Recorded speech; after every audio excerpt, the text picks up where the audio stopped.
നമസ്കാരം. ആനന്ദ് ന്യൂസിലേക്ക് സ്വാഗതം. സ്വപ്ന സുരേഷിനെ ആരും മറന്നു കാണില്ല എന്നെനിക്കറിയാം. മറക്കാൻ കഴിയാത്ത ഒരു പേരാണ് സ്വപ്ന സുരേഷ്. 2016 ശേഷമുണ്ടായ പിണറായി വിജയൻ സർക്കാരിനെ പലപ്പോഴും ഒന്ന് കുലുക്കിയിട്ടുള്ളത് ഈ സ്വപ്ന സുരേഷ് കൂടിയാണ്.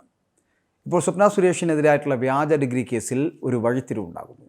നയതന്ത്ര ബാഗേജുമായിട്ട് സ്വർണം കടത്തിയ കേസിലെ പ്രതിയാണല്ലോ ഈ സ്വപ്ന സുരേഷ്. ആ സ്വപ്ന സുരേഷ് കൊണ്ടുവന്നിട്ടുള്ള വ്യാജ ഡിഗ്രി, ആ വ്യാജ ഡിഗ്രി കേസുമായി ബന്ധപ്പെട്ട കേസിൽ ഒരു വഴിത്തിരിവുണ്ടാകാനുള്ള ദിവസങ്ങളാണ് പോയിക്കൊണ്ടിരിക്കുന്നത്. കേസിലെ രണ്ടാം പ്രതി ഒരു മാപ്പുസാക്ഷിയാക്കി മാറ്റുന്നു. സ്വപ്നയ്ക്ക് വ്യാജരേഖ ഉണ്ടാക്കിയിട്ടുള്ള സച്ചിൻ ദാസിനെ മാപ്പുസാക്ഷിയാക്കി മാറ്റുകയാണ്. മാപ്പുസാക്ഷിയാക്കണമെന്ന സച്ചിൻ്റെ അപേക്ഷയാണ് തിരുവനന്തപുരം 1ാം ക്ലാസ് ജുഡീഷ്യൽ മജിസ്ട്രേറ്റ് കോടതി അംഗീകരിച്ചത്. സച്ചിനെ മാപ്പുസാക്ഷിയാക്കുന്നതിൽ എതിർപ്പില്ല എന്ന് അതിനോടൊപ്പം തന്നെ ചേർത്തുകൊണ്ട് പോലീസ് കോടതിയെ അറിയിക്കുകയും ചെയ്തു. ഈ വരുന്ന 19-ാം തീയതി സച്ചിൻ്റെ മൊഴി രേഖപ്പെടുത്തി കോടതി രേഖപ്പെടുത്താൻ പോകുന്നു. സ്പേസ് പാർക്കിലെ നിയമനവുമായി ബന്ധപ്പെട്ടിട്ട് അന്ന് വ്യാജ ബിരുദ സർട്ടിഫിക്കറ്റ് ഹാജരാക്കിയിരുന്നു ഈ സ്വപ്ന സുരേഷ്. മഹാരാഷ്ട്രയിലെ ബാബ അംബേദ്കർ യൂണിവേഴ്സിറ്റിയുടെ പേരിലാണ് ഈ വ്യാജ രേഖ ഉണ്ടാക്കിയത്. സംഭവത്തിൽ കന്റോൺമെൻറ്റ് പോലീസാണ് സ്വപ്ന സുരേഷിനെ പ്രതിയാക്കി അന്ന് കേസ് രജിസ്റ്റർ ചെയ്തത്.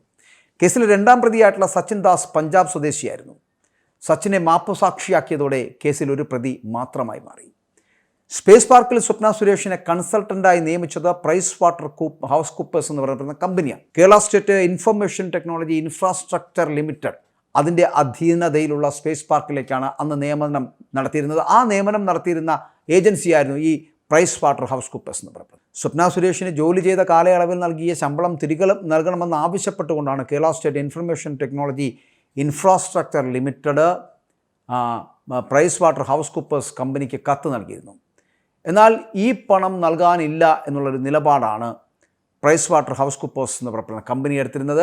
1ാം പിണറായി സർക്കാരിൻ്റെ കാലത്ത് ഏറെ കൊള്ളക്കമുണ്ടാക്കിയിട്ടുള്ളൊരു നയതന്ത്ര സ്വർണ്ണക്കടത്ത് കേസിന് പിന്നാലെയാണ് സ്വപ്ന സുരേഷ് വ്യാജ സർട്ടിഫിക്കറ്റ് ഹാജരാക്കി ജോലി നേടി എന്നുള്ള വിവരം അന്ന് പുറത്തു വന്നത്. പക്ഷേ അത് ഏറെ വിവാദമുണ്ടാക്കി. പിണറായി വിജയൻ എന്ന് പറയപ്പെടുന്ന രാഷ്ട്രീയ നേതാവിന് ഒരുപാട് തട്ടുകേടുകളുണ്ടാക്കി. മാത്രമല്ല ആ പ്രസ്ഥാനത്തിന്, ആ രാഷ്ട്രീയ പാർട്ടിക്ക് വല്ലാതെ കേടുപാടുണ്ടാക്കിയ ഒരു കേസ് കൂടിയായിരുന്നു, ഒരു വിവാദം കൂടിയായിരുന്നു സ്വപ്ന സുരേഷുമായി ബന്ധപ്പെട്ട് വന്നത്. ആ സ്വപ്ന സുരേഷിൻ്റെ പ്രവർത്തനങ്ങൾ അടങ്ങുന്നില്ല, അല്ലെങ്കിൽ ആ സ്വപ്ന സുരേഷുമായി ബന്ധപ്പെട്ട് വരുന്ന വിവരങ്ങൾ, പുതിയ വാർത്തകൾ, അതായത് ഈ ഡിഗ്രിയുമായി ബന്ധപ്പെട്ട്, വ്യാജ ഡിഗ്രിയുമായി ബന്ധപ്പെട്ട് വരുന്ന വാർത്തകളിൽ പുതിയ ഒരു മാറ്റം ഉണ്ടായിരിക്കുന്നു എന്നുള്ളതാണ് ഏറ്റവും പുതുതായി പറയുവാനുള്ളത്. സ്വപ്ന സുരേഷിൻ്റെ വ്യാജ ഡിഗ്രി എന്ന് പറയപ്പെടുന്ന കേസിലെ പ്രതിയായിട്ടുള്ള സച്ചിൻ ദാസ് മാപ്പുസാക്ഷിയായി മാറിയിരിക്കുന്നു.